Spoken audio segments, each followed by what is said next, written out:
Hi students, हम पिछली class में जो पढ़ रहे थे वो पढ़ रहे थे कोशिका द्रव के बारे में। और कोशिका द्रव में पाए जाते कोशिकांग। तो आज हम पढ़ने वाले हैं कोशिकांगों के बारे में। तो एक एक करके कोशिकांगों के बारे में पढ़ेंगे। सबसे पहले हम जो कोशिकांग लेते हैं वो लेते हैं अंतःप्रद्रव्य जालिका। अंतःप्रद्रव्य जालिका, एंडोप्लाज्मिक रेटिकुलम, एंडोप्लाज्मिक रेटिकुलम, और शॉर्ट में इसको कहा जाता है ER। एंडोप्लाज्मिक रेटिकुलम जो है ये कहाँ पाया जाता है? कोशिका के कोशिका द्रव में पाया जाता है और एकल झिल्ली द्वारा गिरा हुआ कोशिकांग होता है। ये पहली बात। तो एकल झिल्ली द्वारा, एकल झिल्ली द्वारा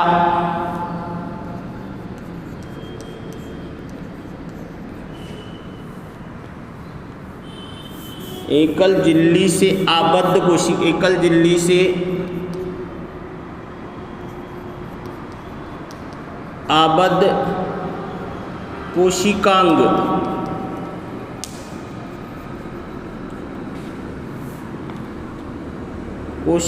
होता है। पहली बात तो ये एकल झिल्ली द्वारा गिरा हुआ कोशिकांग है। अब इसकी बात आती है खोज की। सबसे पहले जो ऑब्जर्व किया इसको, सबसे पहले किसने ऑब्जर्व किया?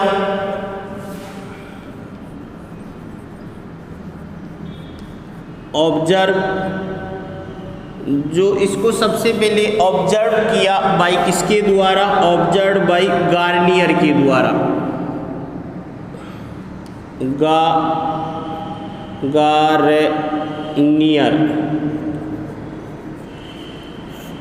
गार्नियर जो है इसके द्वारा सबसे पहले इसको क्या किया गया? ऑब्जर्व किया गया। इसकी जो स्ट्रक्चर जो है, डिटेल से स्ट्रक्चर जो है, अल्ट्रा स्ट्रक्चर जो है वो किसने दी गई? 3 वैज्ञानिक थे। कौन कौन से? पोर्टर के एक वैज्ञानिक पोर्टर था, एक दूसरा वैज्ञानिक जो था वो कौन सा है? क्लाडे, और तीसरा वैज्ञानिक जो था वो कौन है? फुल्लम। तो ये 3 वैज्ञानिकों ने मिलकर इसकी जो डिटेल से जो संरचना जो है वो दी, और इसका नाम जो दिया अंतःप्रद्रव्य जालिका वो किसने दिया? पोर्टर ने। तो ज़्यादातर जो श्रेय जाता है वो किसको जाता है? इसमें पोर्टर को जाता है। उसके बाद में ये कहाँ कहाँ पाया जाता है, किस किस में उपस्थित होता है ये? तो सभी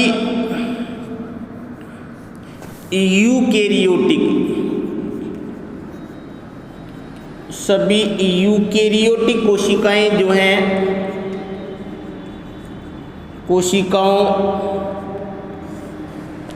में यह पाया जाता है। कुछ अपवाद होते हैं।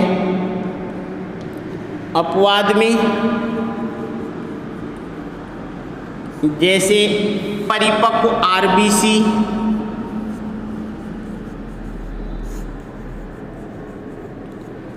जर्माइनल सेल,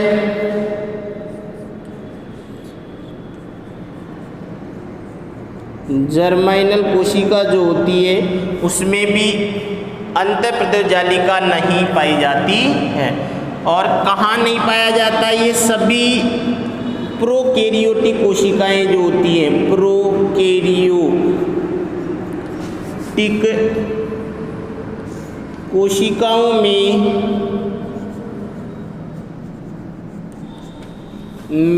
यह नहीं पाया जाता है।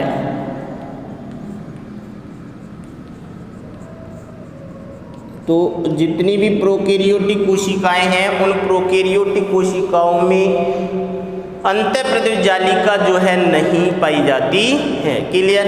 उसके बाद में इस कौन कौन सी संरचनाओं से मिलकर बनी होती है ये 3 प्रकार की संरचनाएं जो होती है, या बोल सकते हैं एलिमेंट ऑफ ER, या ER का संगठन जो है, तो कौन कौन सी संरचनाएं हैं जिनसे मिलकर ER बना होता है? तो इसमें पहली है सिस्टर्नी।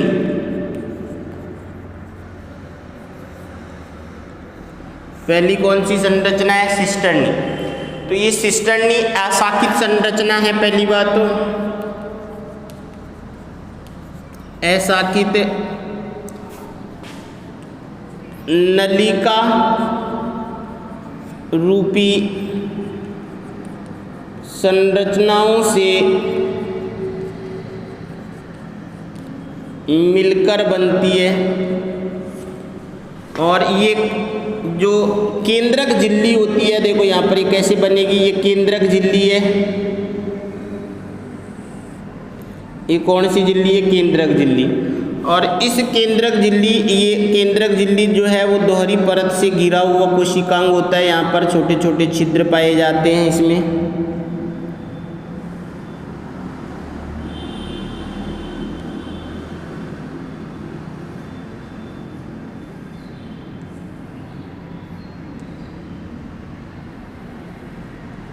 इस तरीके से ये क्या है? केंद्रक झिल्ली।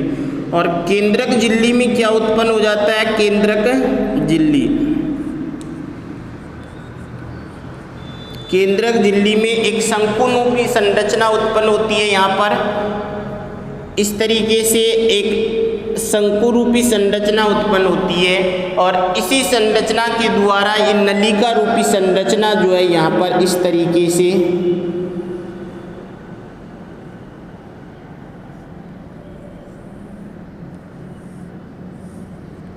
ये क्या होगी? यहाँ पर जुड़ी रहती है। तो इस तरीके की नली रूपी संरचना होती है जिसे सिस्टर्नी कहा जाता है। और इस सिस्टर्नी की सतह पर क्या लगे हुए रहते हैं? यहाँ पर राइबोसोम पाए जाते हैं। यहाँ पर कौन जुड़े होते हैं? राइबोसोम पाए जाते हैं। अर्थात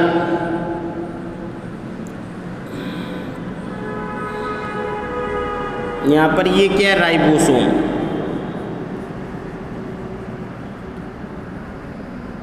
राइबोसोम जुड़े हुए हैं किसमें? सिस्टर्नी। इनकी सतह पर क्या पाए जाते हैं? यहाँ पर लिख सकते हैं, यहाँ पर इनकी सतह पर राइबोसोम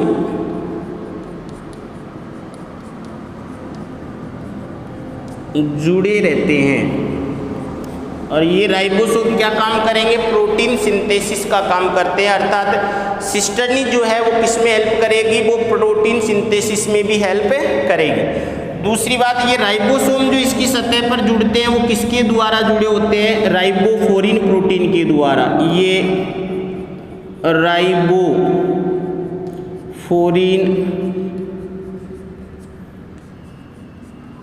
प्रोटीन द्वारा जुड़ते हैं। तो ये किसके द्वारा जुड़े रहते हैं? राइबोफोरिन प्रोटीन जो होती है उसके द्वारा राइबोसोम जो है सिस्टर्नी की सतह पर जुड़े रहते हैं। और सिस्टर्नी जो कहाँ है? केंद्रक झिल्ली के कहाँ पाई जाती है? नज़दीक पाई जाती है। यह है केंद्रक झिल्ली के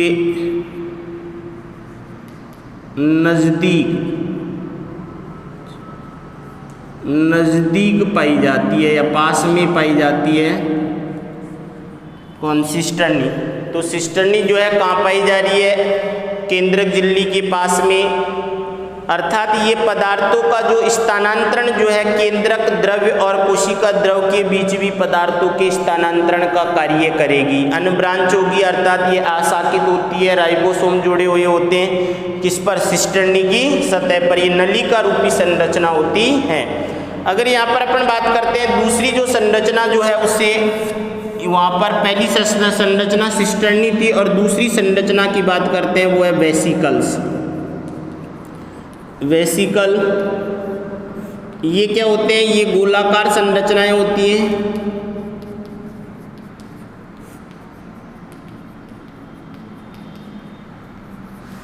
पहली बात तो ये किसके नज़दीक पाई जाती है? ये सिस्टर्नी के पास पाई जाती है।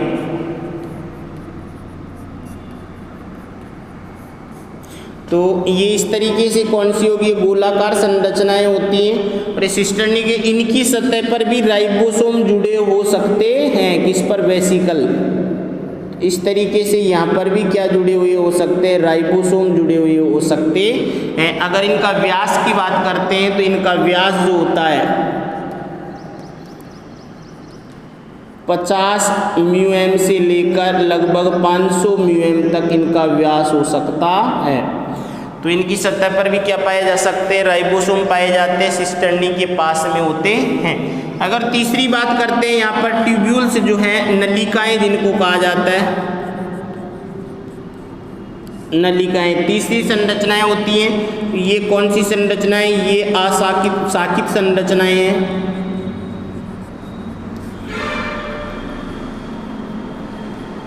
पहली बात तो। दूसरी बात, ये कहाँ पाई जाती है, ये कोशिका झिल्ली के नज़दीक पाई जाती है। ये कोशिका झिल्ली के पास पाई जाती हैं। ये कहाँ पाई जाएगी, कोशिका झिल्ली के पास पाई जाती हैं, शाखित होती हैं और इनके ऊपर राइबोसोम नहीं जुड़े हुए होते हैं। अर्थात ये जो है किसके निर्माण में, ये जो चिकनी अंतःप्रदेश जालिका, क्योंकि आगे अपन पढ़ेंगे अंतःप्रदेश जालिका कितने प्रकार की होगी, 2 प्रकार की होगी। एक खुरदरी अंतःप्रदेश जालिका, अर्थात जिनके ऊपर राइबोसोम लगे हुए रहते हैं उसको, उनसे किसका निर्माण होता है, खुरदरी अंतःप्रदेश जालिका का निर्माण होता है। और जिनके ऊपर राइबोसोम लगे हुए नहीं होते हैं तो किसका निर्माण होता है, चिकनी अंतःप्रदेश जालिका का निर्माण होता है। तो ये थी कौन सी, अंतःप्रदेश जालिका। कल अपन बात करेंगे नेक्स्ट क्लास में अंतःप्रदेश जालिका के कार्य और अंतःप्रदेश जालिका के जो प्रकार है, 2 प्रकार के, उनके बारे में।